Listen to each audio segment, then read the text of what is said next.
उद्देश्य हर एक व्यक्ति का होता है। कोई ऐसा प्राणी संसार में नहीं है कि जिसका कोई उद्देश्य ना हो। शास्त्र कहते हैं प्रयोजनम अनुद्दिश्य मंदोपि न प्रवर्तते। बिना प्रयोजन के कोई व्यक्ति कुछ भी नहीं करता। यह संसार का नियम है। यदि हम सब यहां उपस्थित हैं तो उसके पीछे कोई ना कोई प्रयोजन है। ईश्वर की भक्ति है, प्रवचन का श्रवण है, यज्ञ में आहुति प्रदान करना, यह हमारा उद्देश्य है। और अंतिम उद्देश्य क्या है? पुण्य की प्राप्ति हो, ईश्वर की प्राप्ति हो, एक आनंद की प्राप्ति हो, यह उद्देश्य है। और जब किसी व्यक्ति ने जीवन को धारण किया है तो उसका उद्देश्य कुछ होता है। परंतु बुद्धिमान व्यक्ति वो होता है समय के अनुसार अपने आप को ढाले। हमारी आवश्यकता कहां है? हमारे जीवन का उद्देश्य क्या है? क्या बिना क्रांति के शांति प्राप्त हो सकती है? यदि कोई कहे हमें शांति चाहिए तो बिना बदलाव के, फिर बदल के शांति स्थापित नहीं हो सकती। मन के अंदर भी जब कोई विचार आते हैं, बवंडर मच जाता है विचारों का, तो हमें कोई ना कोई निर्णय लेना होता है, कटु सत्य निर्णय लेना होता है। और जो लेने में समर्थ होता है वही नेता बनता है, वही आगे बढ़ता है। हमारे शास्त्र क्या कह रहे हैं?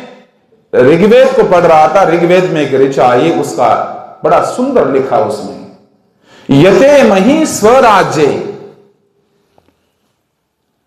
देखो ऋषि दयानंद ने स्वराज्य शब्द कहां से लिया हो तो वो लिया है ऋग्वेद से। ऋषि लिखते हैं एक जगह, मैं जो भी लिखा ये मेरा अपना मत नहीं है, मैं कोई अपना पंथ चलाना नहीं चाहता, मेरा मत वही है जो वेदों का मत है। और वेद का मत क्या है? यते मही स्वराज्य। हे मनुष्य, तो स्वराज्य के लिए यत्न कर, प्रयत्न कर, बुजदिल होकर परतंत्रता की बेड़ियों में जकड़कर जीवन को जीना, यह वीरों का काम नहीं है, यह सज्जनों का काम नहीं है। सज्जन का मतलब केवल चुपचाप बैठे रहना नहीं। सज्जन का मतलब है सत्य के राह पर चलने वाला, सत्य को स्थापित करने वाला, सत्य को धारण करने वाला, ये सज्जन होता है। और सज्जन के विरुद्ध में जो है वो दुर्जन है। तो आप जानते हैं दुर्जन कौन होता है। तो यते मही स्वराज्य, हम सबको स्वराज्य के लिए प्रयासरत रहना चाहिए। और ऋग्वेद के आगे जाकर कहता है, क्या कहता है? सासह्यमान पृतन्यतः, सासह्याम पृतन्यतः, अर्थात कोई दुश्मन हम पर हमला करे, कोई दुर्जन हम पर हमला करे, तो कहते हैं भगवान करे पृतन्यतः, उसका मुंह तोड़ जवाब देना चाहिए, उन शत्रुओं को भगाना चाहिए, उनके अंदर नहीं रहना चाहिए, अन्याय को नहीं सहन करना चाहिए।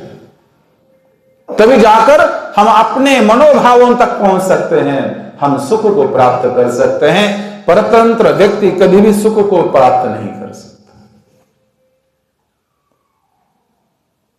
अपने अनुसार जीवन को नहीं जी सकता। और ध्यान देना, जिस समय थोड़ा चिंतन कीजिए, जिस समय भारत परतंत्रता में थे, आप भारत माता की जय नहीं कह सकते थे। वंदे मातरम कहने पर लाठियां पड़ती थी। तिरंगा हाथ में लेकर जब आप चौराहों से चलते थे तो जेलों में ठूसा जाता था। यह हमारी परिस्थिति।